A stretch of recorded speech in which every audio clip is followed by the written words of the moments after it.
మీకు ఆదాయం వచ్చే విధంగా చేశాం. చాలాసార్లు బాధపడతాం. కనీసం 1 ఎకరా భూమి ఉంటే ఏదో ఒకటి చేసుకొని బతికిపోతామని.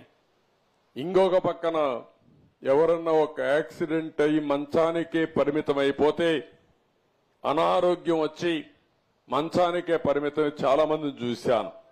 ఇంట్లో వాళ్ళకి సపరీలు చేయాలి, భోజనం పెట్టాలి, స్నానం చేయించాలి, పక్కకు తీసుకెళ్ళాలి, బాత్రూమ్ తీసుకుపోవాలంటే తీసుకెళ్ళాలి. అంటే వాళ్ళు చేసేది కూలి పని. మళ్ళీ ఇంట్లో ఒక కుటుంబ సభ్యుడి మారిగా అయిపోతే ఎట్లా వాళ్ళని ఆదుకోవాలనో తెలియక అనునిత్యం బాధపడుతున్నారు. ఆ బాధలు గుర్తుపెట్టుకుని 5,000 నుంచి 15,000 రూపాయలు చేశాం. అది ఈ ప్రభుత్వం యొక్క మానవత్వం అని చెప్పి కూడా నేను మీకు తెలియజేస్తున్నా. దీంతో మీరందరూ గుర్తుపెట్టుకోవాలి. నేను అడిగాను ఒక ముసలమ్మని వస్తా ఉంటే, ఏమమ్మా నువ్వు పింఛన్ వస్తుందా అన్నా. వస్తా ఉంది సార్ అన్నది. ఏంటమ్మా ఎవరున్నారు మీ ఇంట్లో అన్న. మా కోడలు వీళ్ళందరూ ఉన్నారని. సరిగా చూసుకుంటున్నారని అడిగా. బాగా చూసుకుంటున్నారు సార్, పూటకు భోజనం పెడతారు, ఏదైనా బాగాలేకపోతే హాస్పిటల్ తీసుకుపోతున్నారు, బాగా చూస్తున్నారని చెప్పింది. నేను ఎప్పుడో మీకు ఒకసారి హామీ ఇచ్చా.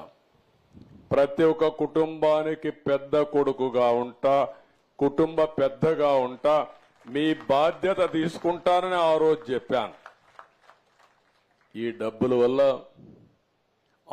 ఈ వృద్ధులు వికలాంగుల యొక్క ఒక గౌరవం పెరిగింది.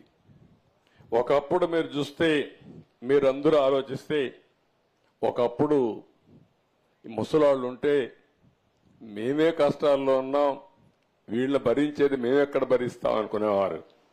ఇప్పుడు ఆ ముసలి వాళ్ళని చూస్తే వీళ్ళు 4 రోజులు బతికితే బానే ఉంటుంది, మాకు భారం కాదని ఆలోచించే పరిస్థితికి వచ్చారు. అవునా కాదా అని మిమ్మల్ని అడుగుతున్నా. ఎవరికైనా కష్టాలుంటాయి, పేదరికం మహాశాపం. అలాంటప్పుడు బాధలున్నప్పుడు మనం బతకాలి, పిల్లల్ని పోషించాలి, మళ్ళా వీళ్ళు చూసుకోవాలంటే భారంగా ఉండే పరిస్థితిలో నాకెంతో సంతోషం.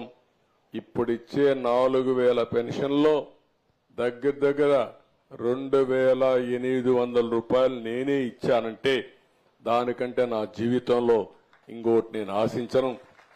అంత మంచి కార్యక్రమానికి శ్రీకారం చుట్టాను. భగవంతుడు నాకు ఈ అవకాశం ఇచ్చాడని చెప్పి కూడా నేను మీకు తెలియజేస్తున్నా. అందుకని ఈరోజు మీ అందరిని ఒకటే కోరుతున్నా. ఈరోజు మీరు చూస్తే ఇలాంటి కార్యక్రమం ఒకే రోజు 1,20,097 మంది సచివాలయం సిబ్బంది వచ్చారు. అక్కడక్కడ వాలంటీర్ సహకారం ఉంటే తీసుకోమని చెప్పాం. నేను ఆ రోజు ఎన్నికల ముందు ఒక మాట చెప్పాను చీఫ్ సెక్రటరీకి. ఎక్కడెక్కడున్నారో మాకు తెలియదన్నారు. మీకు తెలియడం ఏంటో గూగుల్ అంకుల్ అడిగి చెప్తుంది ఎవరిల్లు ఎక్కడుందో, నేరుగా ఇంటికి వెళ్ళిపోవచ్చు, ఫోన్ తీసుకోనని చెప్పాను.